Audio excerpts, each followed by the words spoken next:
Да, свършва. Нека да стане. Хайде, познам се,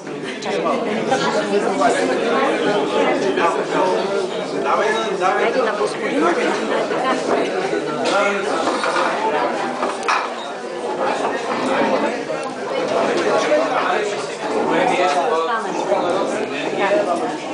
Да има добър резултат не само за ние да се водим за себе си, за нашата партия, а най-вече мислейки за страната. Много кораж ви пожелавам да се свършим добре работа, защото след това очаква още повече.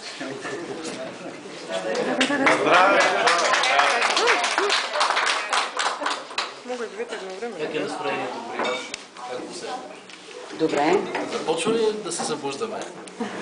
БСП сме събудени, другите да му мислят. А другите да сме да организираме сън. Да. Защото европейските избори са много важни като стъпало към националните. Ние малко ги подценяваме. Слушам партия. Отгоре е най-добре.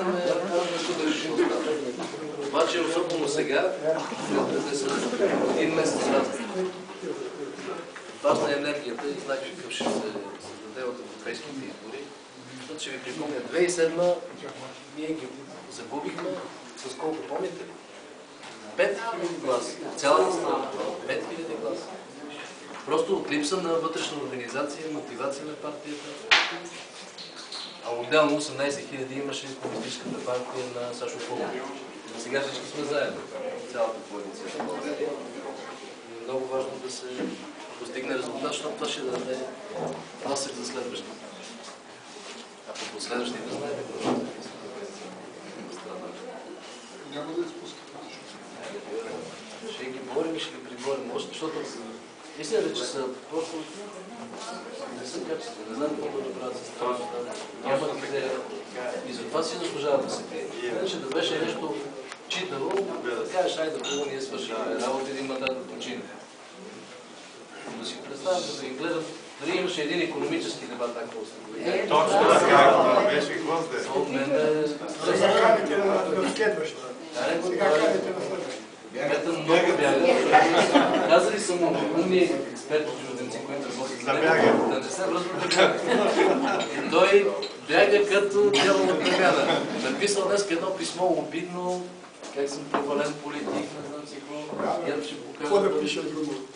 Нека да пише малко. Колкото пише по-лошо е по-добре. Като му е много слаби самонерви. Да. На фона на червената маса и на столове, настроението е ясно. Важно е резултата да е. И червените барки са посветни. Всеки трябва да води след себе си. Армията Всички внуци. Всичко. Не би акцент. Бабата и дядата. Като организация. С партиите трябва да се направят срещи, да се представи листата, в смисъл на тези брошури, да се поговори за значението на тези избори, не само заради Европейския парламент, националното значение. Просто и нашите първо да излезнат, второ всеки да води свои близки познати, защото резултат не е важен. Мисля, че това вече това е политическа сила. Стремим се. Аз за това обикалям аз какво. Когато ще го заповядате.